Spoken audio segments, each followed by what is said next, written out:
नमस्कार दोस्तों, आप देख रहे हैं ट्रेड विद मिस्टर ए, जहां मिलती है सबसे तेज और ऑथेंटिक मार्केट अपडेट्स।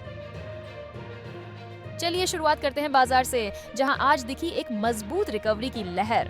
भारतीय शेयर सूचकांक मंगलवार को बढ़त के साथ बंद हुए और वो भी आखिरी घंटे में आई जबरदस्त खरीदारी की बदौलत।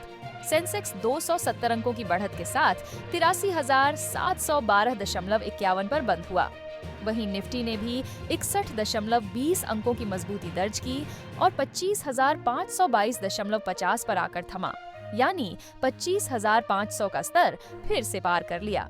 रियल एस्टेट, बैंकिंग और वित्तीय क्षेत्रों ने शानदार प्रदर्शन किया, जबकि उपभोक्ता टिकाऊ वस्तुएं, दवा और वाहन क्षेत्रों में थोड़ी कमजोरी देखने को मिली। मिड कैप और स्मॉल कैप सूचकांक ने अपेक्षा से कमजोर प्रदर्शन किया और कई शेयर लाल निशान में बंद हुए।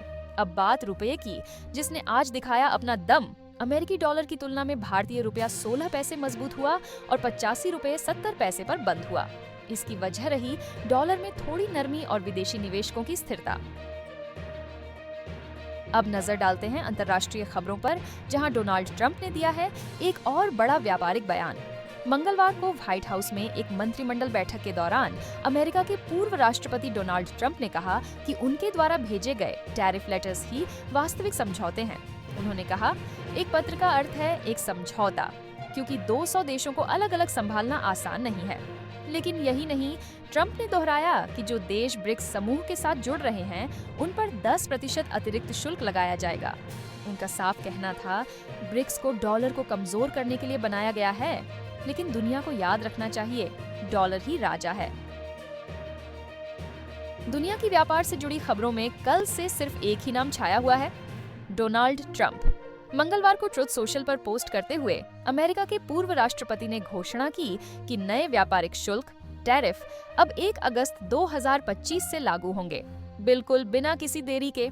उन्होंने कहा, आज, कल और आने वाले कुछ दिनों में पत्र भेजे जाएंगे, लेकिन मेरी बात ध्यान से सुनिए, शुल्क 1 अगस्त से शुरू होंगे, कोई भी विस्तार नहीं दिया जाएगा।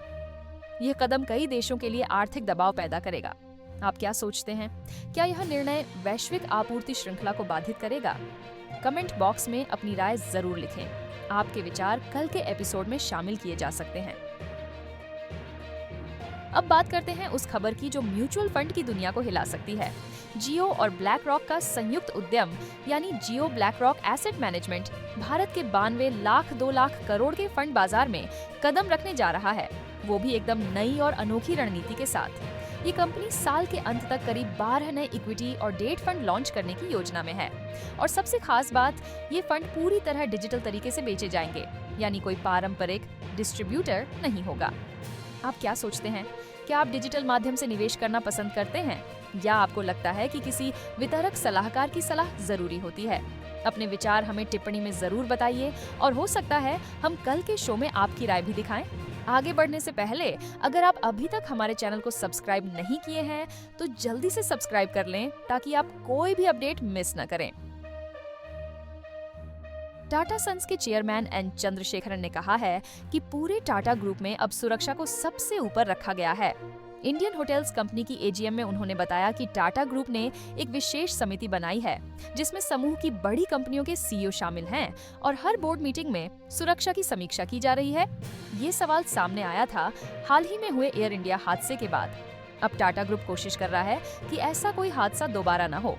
टाटा सन्स के चेयरमैन एन चंद्रशेखरन ने कहा है कि पूरे टाटा ग्रुप में अब सुरक्षा को सबसे ऊपर रखा गया है।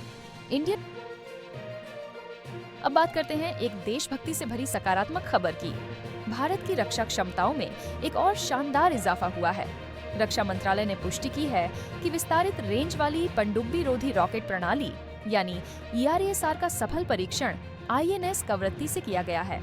इस मिसाइल प्रणाली को DRDO की आयुध अनुसंधान और विकास स्थापना ARDE पुणे द्वारा विकसित किया गया है और इसमें high energy materials research laboratory और नौसेना विज्ञान और प्रौद्योगिकी प्रयोगशाला का भी सहयोग रहा है। यह हथियार प्रणाली अब स्वदेशी रॉकेट लॉन्चर के माध्यम से भारतीय नौसेना के युद्धपोतों पर तैनात की जाएगी। और अब रुक करते हैं अडानी ग्रुप की ओर, जहां इसकी 3 सूचीबद्ध कंपनियां Adani enterprises LTD, Adani green energy LTD और इडानी एनर्जी सॉल्यूशंस LTD मिलकर $2 अरब तक की राशि जुटाने की तैयारी में हैं। ये फंड्स जुटाए जाएंगे विभिन्न माध्यमों से, जैसे कि गैर परिवर्तनीय डिबेंचर, NCDs, इक्विटी निवेश और परियोजना स्तरीय पुनर्वित्तन यानी प्रोजेक्ट लेवल रीफाइनेंसिंग। अगर ये योजना सफल होती है तो वित्त वर्ष 2026 यानी FY 28 तक अडानी ग्रुप की कुल फंडिंग $5 अरब तक पहुंच सकती है। सेबी ने 3 जुलाई को एक अंतरिम आदेश जारी किया है, जिसमें जेन स्ट्रीट, जो एक बड़ा प्रोप्राइटरी ट्रेडिंग फर्म है, उस पर गैर कानूनी लाभ कमाने के आरोप में बाजार में व्यापार करने से रोक लगा दी गई है। लेकिन कहानी यहीं खत्म नहीं होती। कुछ ट्रेडर्स जिन्होंने पहले नुकसान उठाया था, अब कह रहे हैं कि उनकी ट्रेडिंग स्ट्रेटजी इसलिए असफल हुई क्योंकि बाजार में कथित रूप से मैनिपुलेशन हुआ, और वो भी जेन स्ट्रीट से जुड़े इकाइयों द्वारा। अब तो कुछ लोग आपराधिक कार्रवाई की मांग कर रहे हैं। तो दोस्तों, आपका क्या मानना है? क्या ऐसी कंपनियों पर सिर्फ प्रतिबंध ही काफी है या आपराधिक कार्रवाई भी होनी चाहिए? तो दोस्तों, आज की मार्केट अपडेट यही थी। कैसी लगी आपको ये खबरें? अपनी राय कमेंट सेक्शन में लिखना न भूलिए। और हाँ, अगर आप चाहते हैं कि आपको हर दिन ऐसी ही न्यूज मिलती रहे, तो चैनल को सब्सक्राइब कीजिए और बेल आइकन दबा दीजिए ताकि कोई भी अपडेट मिस न हो। मिलेंगे कल नए अपडेट्स के साथ। तब तक के लिए हैप्पी ट्रेडिंग।